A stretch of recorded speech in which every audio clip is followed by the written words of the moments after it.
Well, hello everyone. Today I'm going to talk to you about emotional dysregulation.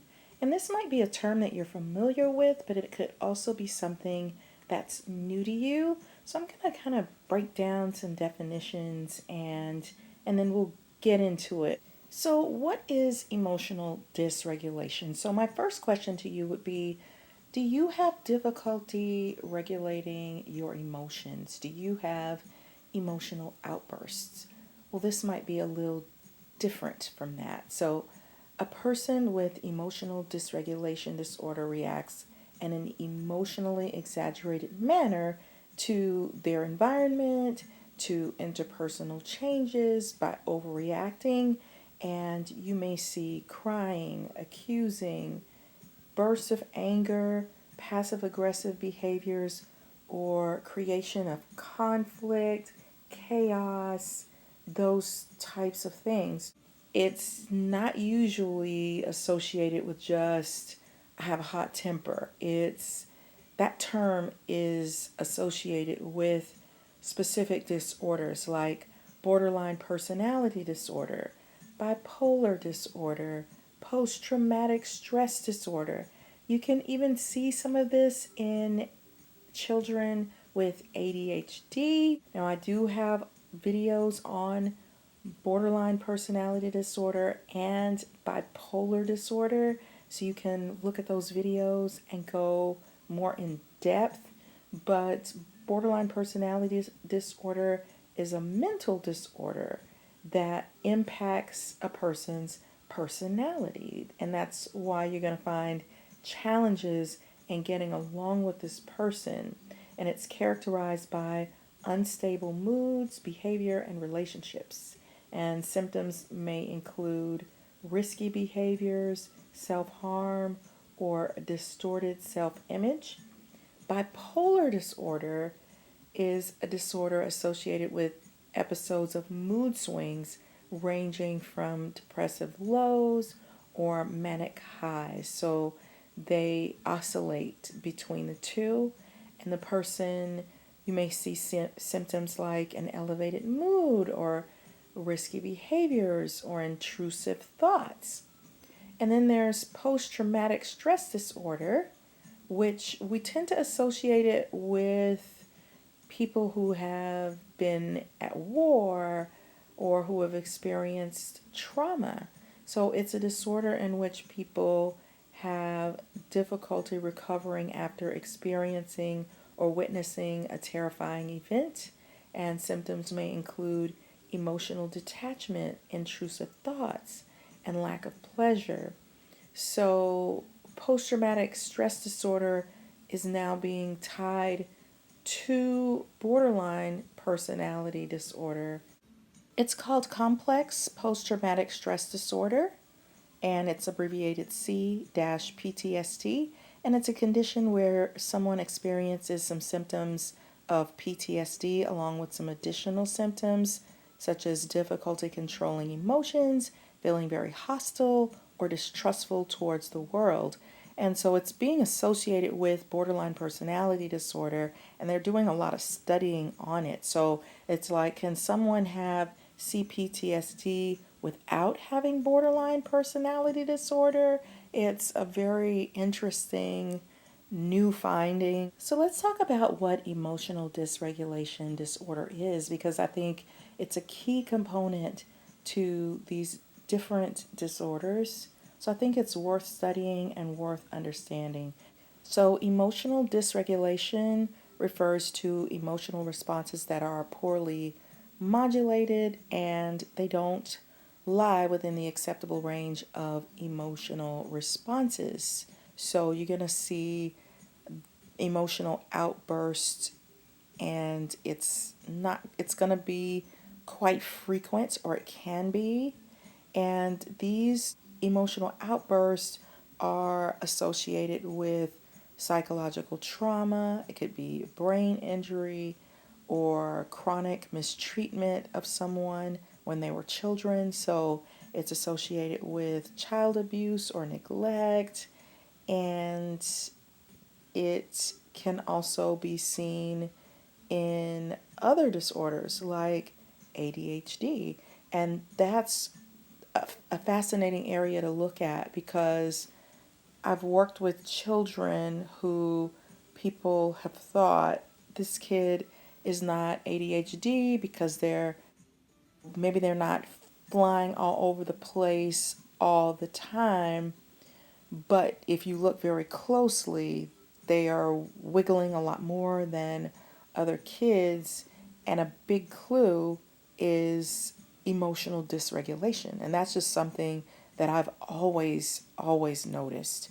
And it seems to go undetected, or it gets misdiagnosed as anger, or something associated with anger instead of the ADHD. But I've seen many children with ADHD have huge emotional outbursts and difficulty controlling their temper. So that could also be a clue that a kid is actually ADHD. Sometimes the anger is triggered because you're asking them to work for a long period of time, and that is very difficult and agitating to a person who has ADHD. It can also be associated with autism or reactive attachment disorder. You can also see this in fetal alcohol disorders. It's hypersensitivity to emotional stimuli, and it makes it difficult for a person to return to their normal emotional state. And it can also be associated with problems in the frontal cortex of the brain, which in my borderline videos, I talk about how the frontal cortex wiring in the brain can be formed around experiences that someone has in childhood, because your brain is still developing, and so your brain is depending on healthy bonding with parents and positive environmental stimuli and all of that stuff. And so when things happen, abusive situations, or a parent gets sick and they're not bonding, then it can create issues with the frontal lobes. And so those negative experiences get hardwired into the brain. That's the best way that I can explain it. So, a person who has emotional dysregulation, you're going to see angry outbursts, behavioral outbursts such as destroying or throwing objects, aggression towards others or the self. In borderlines, they make suicidal threats, and it can lead to behavioral problems that interfere with social interactions and relationships at home and in school and in the workplace. So, if you're dealing with someone who has problems regulating their emotions, there's going to be some difficulty with connecting with that person. It's going to be hard to get along with them sometimes, and it's going to be very confusing. It can be extremely painful for the person on the receiving end of that. Like, what did I do? Sometimes that person will withdraw from you for days or hours, and you're like, what in the world is going on? And sometimes they can be easily triggered. So if you look at a person with borderline personality disorder, they can also be highly sensitive to criticism. So they can take something that you're not meaning at all and heighten it and twist it and become very angry and have outbursts. And also with bipolar, you can see emotional dysregulation triggered in the smallest things. They might be cold, they might be hot, that it could be the tiniest thing, but the reaction doesn't make sense.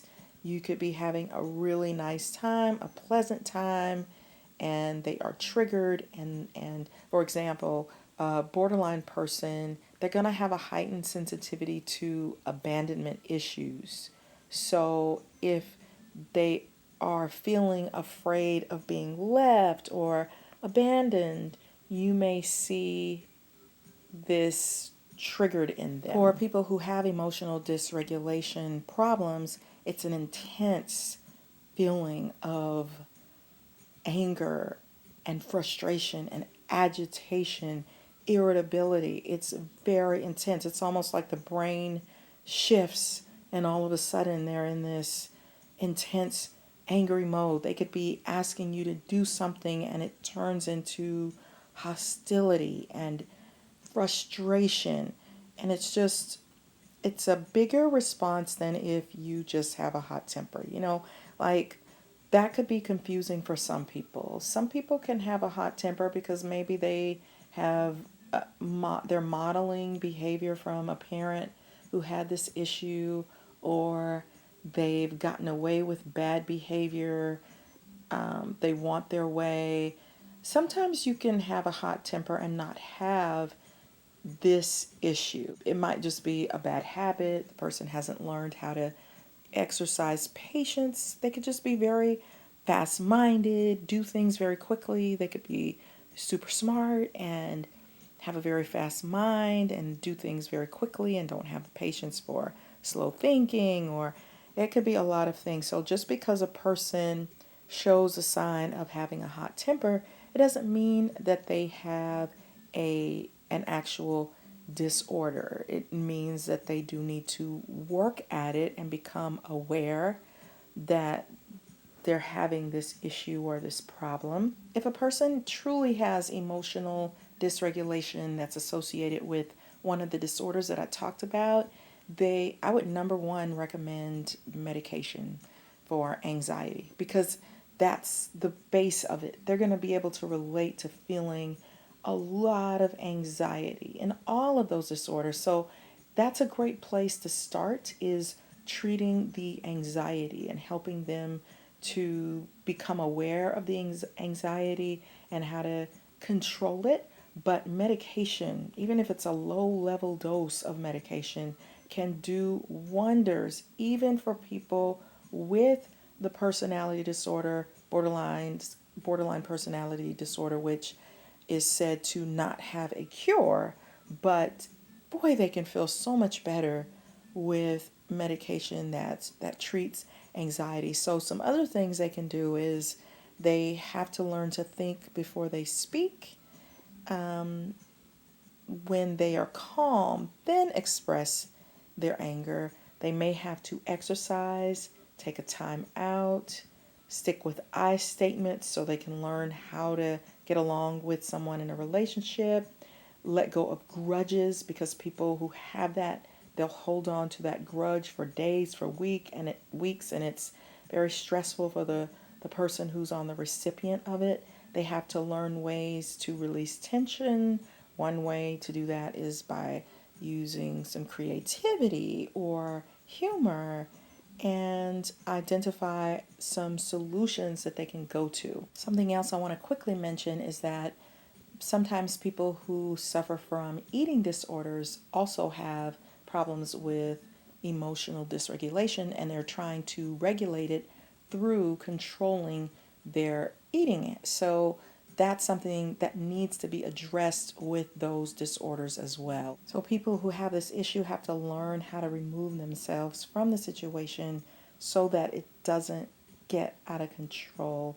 They may try journaling. They can take a class that they enjoy, take a walk. There are lots of things that they can do. But if we want to get a handle on many disorders, we have to start with emotional dysregulation. One last thing I want to mention really quickly is a highly sensitive person may have had a parent who had problems with emotional dysregulation, and the person got screamed at a lot, so they learned to walk on eggshells. So they may have a higher sensitivity to people, to nuances, to emotions, their own emotions, and they can be easily triggered into anxiety. If you enjoyed this video, you want to see more videos like this, show me by liking the video, share it with people that you feel it may help, and remember to subscribe to this channel. I appreciate you watching. Thank you. Have a great day. Bye-bye.